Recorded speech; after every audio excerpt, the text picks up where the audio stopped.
Lionel Messi est-il le bouc émissaire de la direction parisienne? C'est la question à laquelle on va essayer de répondre dans cette vidéo. Salut à toutes et à tous et je suis hyper content de vous retrouver dans cette nouvelle vidéo. Vidéo dans laquelle on va essayer de répondre à une question que beaucoup de fans de Messi se posent en ce moment et beaucoup d'autres gens qui commentent le football. Messi n'est-il pas le bouc émissaire de la direction parisienne? Tenant compte de la façon dont les fans du PSG s'en prennent à lui, juste parce que le PSG élimine encore en huitième de finale de la Champions League en cette saison, et tenant compte de la façon dont la direction gère l'équipe, est-ce que, en partie, les fans du PSG n'ont pas tort de s'en prendre à Lionel Messi pour l'échec du Paris Saint-Germain cette saison? Alors, dans cette vidéo, on va essayer de répondre à cette question en se basant sur des faits concrets qui peuvent démontrer que, en partie, les fans du Paris Saint-Germain ont complètement tort de s'en prendre à Lionel Messi pour l'échec du PSG cette saison.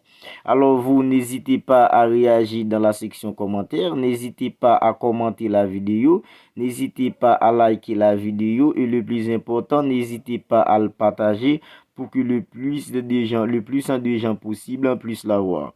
Alors, si c'est pour la toute première fois que vous regardez une vidéo sur cette chaîne, pour rappel, je m'appelle Lucien et j'ai créé cette chaîne dans le but de vous tenir informé de toutes les dernières actualités du football mondial. Alors, si vous regardez cette vidéo et que vous n'êtes pas encore abonné à la chaîne, maintenant c'est le moment pour que vous le fassiez parce que ça soutient la chaîne. Alors les gars, la question du jour est, Messi n'est-il pas le bouc émissaire de la direction parisienne? Alors, c'est pas parce que je suis fan de Messi que je vais dire ce que je vais dire. C'est vrai, je suis fan de Messi, mais je suis quelqu'un d'objectif. Alors, moi, je pense que en partie, Lionel Messi est le bouc émissaire de la direction parisienne. Alors, pourquoi j'ai dit en partie? On va pas se mentir, on sait tous très bien que le PSG, c'est une équipe qui a une histoire un peu délirante dans cette compétition qu'est la Champions League. C'est une équipe qui n'a pas une histoire agréable dans cette compétition.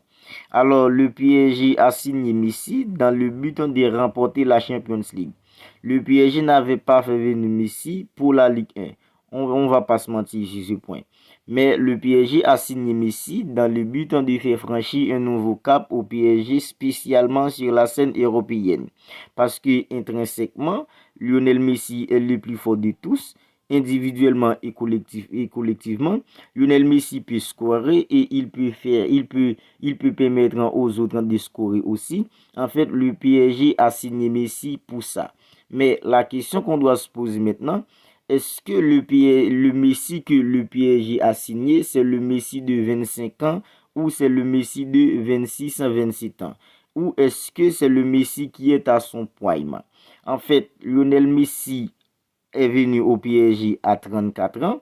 En fait, les dirigeants du PSG devraient être intelligents pour savoir que le Messi de 34 ans ne peut plus faire ce que le Messi de 25-26 ans pouvait faire.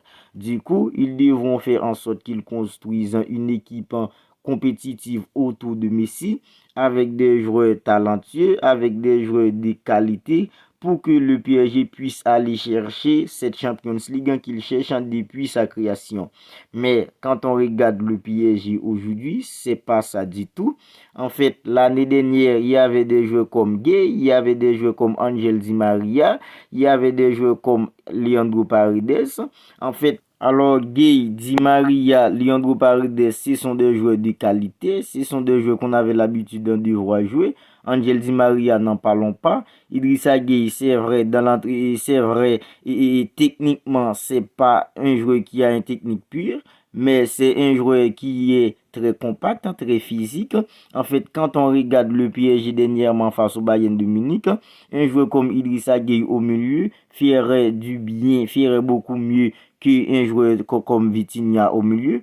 En fait, les dirigeants du PSG ont vendu tous ces joueurs de qualité pour faire venir des joueurs un peu moins talentueux qu'eux. Vous imaginez une équipe qui se construit pour aller chercher la Champions League. Alors, vous vendez des joueurs de qualité pour acheter des flops.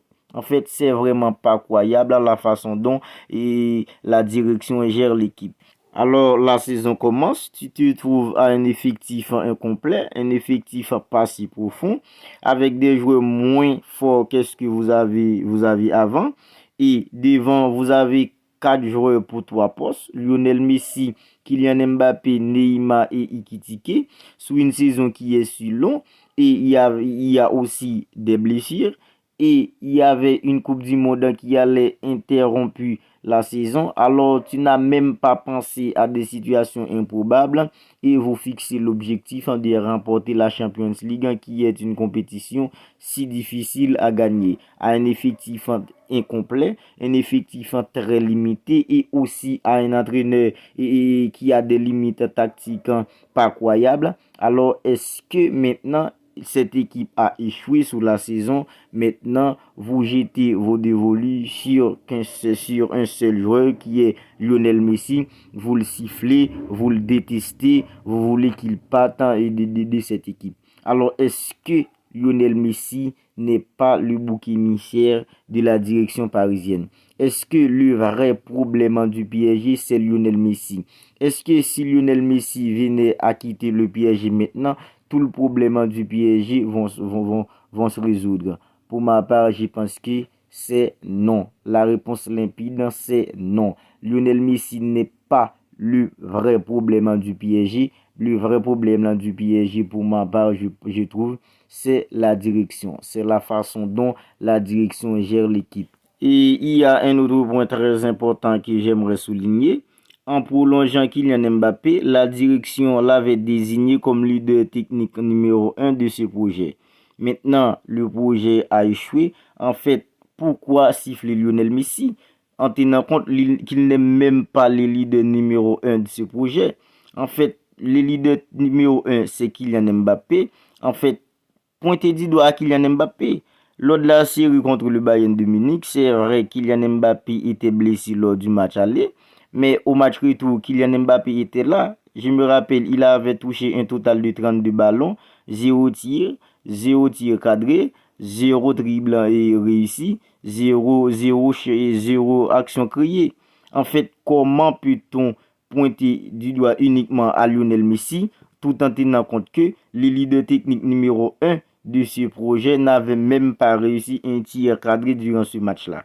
En fait, c'est vraiment pas croyable ce qui se passe au PSG. En fait, maintenant, il critique Lionel Messi et la presse française, c'est une presse vraiment pas croyable. C'est une presse que je n'arrive pas à comprendre. Quand Cristiano Ronaldo était au Real Madrid, il était le leader technique du Real Madrid. À chaque fois que le Real Madrid échoue sur une saison, la première personne qu'on pointait du doigt, c'est Cristiano Ronaldo. Parce que c'est lui qui est le leader technique de cette équipe. En fait, quand l'équipe joue bien, quand l'équipe fait des résultats intéressants, on parle que de Cristiano Ronaldo. Quand Lionel Messi était au Barça, en fait, à chaque fois que le Barça connaît un débarquant sur la scène européenne, sur une saison, en fait, la première personne qu'on pointait du doigt, c'est Lionel Messi. Parce que si l'équipe gagne, en fait, tous les trophées individuels, alors en fait, c'est Messi qui allait les remporter. De même pour Cristiano Ronaldo. En fait, comment le Paris Saint-Germain éliminé, en fait, vous laissez Kylian Mbappé qui est censé le leader technique de cette équipe de côté, puis vous critiquez Lionel Messi. En fait, c'est vraiment pas croyable. Je pense que quand on regarde dans tout ça, en fait, on peut en tirer la conclusion que, en partie, c'est vrai, Lionel Messi est responsable parce que le PSG l'avait fait venir pour ça. En fait, le PSG l'avait signé en espérant que, avec son aura et toutes ses qualités techniques, et allait peut-être remporter la Champions League avec le PSG, mais il devait aussi construire une équipe en complète, une équipe en compétitive autour de lui pour que ça puisse être arrivé. En fait, quand on regarde tout ça, je pense qu'on peut en tirer la conclusion que Lionel Messi est en partie le bouc émissaire de la direction parisienne, que ce soit pour les fans du PSG qui le critiquent, la presse française aussi. Je pense que Lionel Messi est le bouc émissaire de tout le peuple français qu'il critique en ce moment même. Alors les gars, voilà, c'est tout pour cette petite vidéo. Alors si elle vous a plu, n'hésitez pas à me le faire savoir en me laissant un commentaire et aussi un pouce bleu. Alors vous, n'hésitez pas à me mettre dans les commentaires vos suggestions. Si pour vous, est-ce que vous pensez que Lionel Messi est le bouc émissaire de la direction parisienne? Alors je lirai tous vos commentaires. D'ici là, je vous dis, prenez bien soin de vous.